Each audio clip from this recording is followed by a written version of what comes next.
কি করছো? রান্নাঘরটা পুরো ডাস্টবিন বানিয়ে দিয়েছো। হ্যাঁ, এই যে দেখো না কি রান্না হচ্ছে আজকে। কি? Fried rice.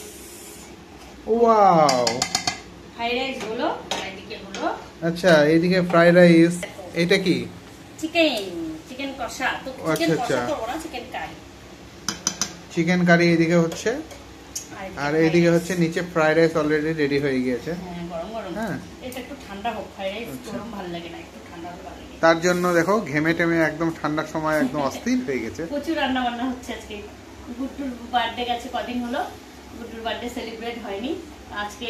ফাইনালি তা আমি তো জানি কেক দিয়ে বার্থডে হয়, ফ্রাইড রাইস দিয়ে আবার কবে হয়? ও কেক দিয়ে বার্থডে পরে হবে। ও পায়েস দিয়ে বার্থডে হয়ে গেছে, আর হলো ভালো মন্দ খেতে চেয়েছিল, তো ফ্রাইড রাইস আর চিকেন বিশাল ভালোবাসে ও, বিরিয়ানিও ভালোবাসে, তো ভাবলাম যে আজকে তাহলে ফ্রাইড রাইস আর চিকেন করি। আচ্ছা, ওই জন্য তোমার এই ফ্রাইড রাইস। ফ্রাইড রাইসটা মনে হচ্ছে তো ভালো হবে। কি? না না, ভালো হবে বললাম। রান্না তো হলো, কিন্তু এখন বাসন মাজতেই খেলা, প্রচুর বাসন। দেখো না কতগুলো বাসন লেগেছে, এখন সেগুলো মাজি, ঘষি, পরিষ্কার করি, তারপরে খাওয়া দাওয়া দেরি আছে। খাওয়া দাওয়ার সময় তোমার সঙ্গে আবার দেখা হবে। এখন আপাতত আমি বাসনগুলো মাজি।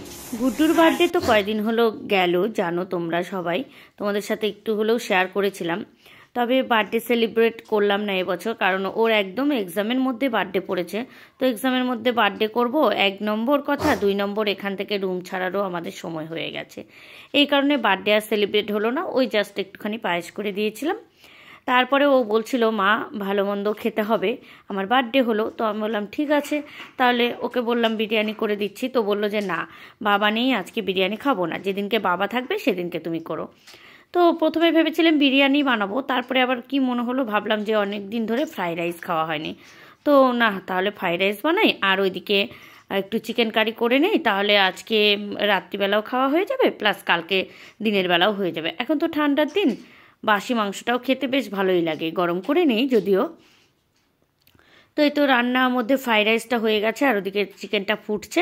চলো এই তোমাদের সাথে বকবক করছি, আর এই যে আমি বাসনগুলো পরিষ্কার করে নিচ্ছি। আসলে রান্না বান্না বেশি করলে তো বাসনও বেশি লেটে না। তবে এই দুদিন ধরে জানো বেশি ঠান্ডা পড়েছে, তাই বেশ ভালো লাগছে না জল ঘাটতে, কি আর করা যাবে।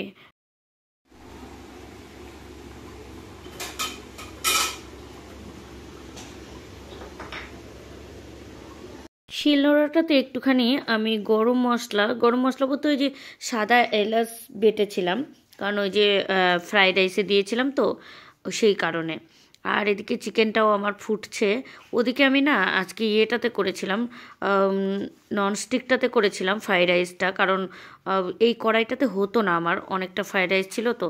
জানো তো আমার কড়াইয়ে মানে কড়াইগুলো এত ছোট ছোট হয়ে গেছে যে দুবেলা বা তিনবেলা, দুবেলার করলে, তিনবেলা না সরি, দুবেলার করলে হয় না ঠিকঠাকভাবে, ফ্রাইড রাইসই বলো আর বিরিয়ানিই বলো। সেই কারণে আমাকে ভাবছি একটা বড় কড়াই নিতেই হবে নতুন বাড়িতে শিফট হয়ে, কারণ এখন গুড্ডু, আমি, তোমাদের দাদাভাই, তিনজনেই তো খাওয়া দাওয়া করলে দুবেলার হয় না ঠিকঠাকভাবে ওই কড়াইগুলোতে, আর নাড়াচাড়া করা যায় না। চলো এখন আমি স্যালাডটা কেটে নেই ফটাফট করে, কারণ ফ্রাইড রাইসের সঙ্গে স্যালাড হলে বেশ ভালো লাগে, মনে হয় রেস্টুরেন্টে খাচ্ছি এইরকম। তো ওই স্যালাডের মধ্যে শসা, গাজর আর একটু পেঁয়াজ কেটে নেব। তো চলো ফটাফট করে আমি স্যালাডটা কেটে নেই। মাঝখানে দিলে ভালো হয়। হ্যাঁ দাও, করতে থাকো। কিন্তু শসা, পেঁয়াজ এগুলো ভালো লাগে।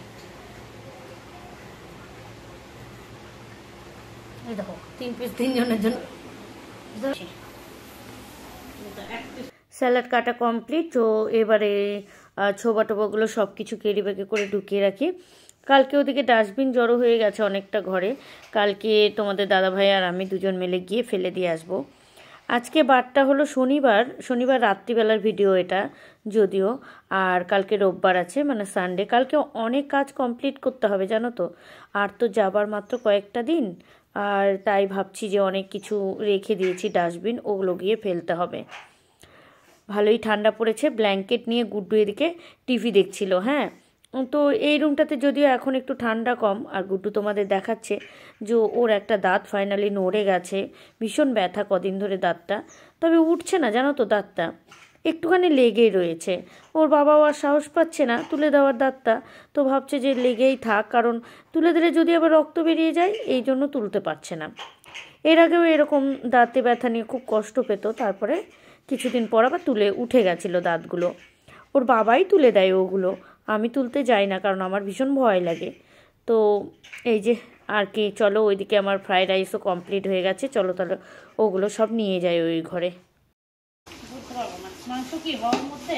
হ্যাঁ নামিয়ে নেবো না, ঝোল খাবে না ঝোল কম খাবে? একটু ঝোল ঝোল কালকের জন্য রাখবো, তো হালকা, মানে খুব বেশি ঝোল না। তো রেডি আমাদের ফ্রাইড রাইস, এবার আমি সব থালায় বেড়ে নিচ্ছি, আর যে সঙ্গে স্যালাড কেটেছিলাম সেগুলো সব দিয়ে দিচ্ছি। তো গরম গরম ফ্রাইড রাইস সাথে গরম গরম চিকেন কারি, বেশ ভালো লাগবে বলো, জমিয়ে খাওয়া দাওয়া হবে।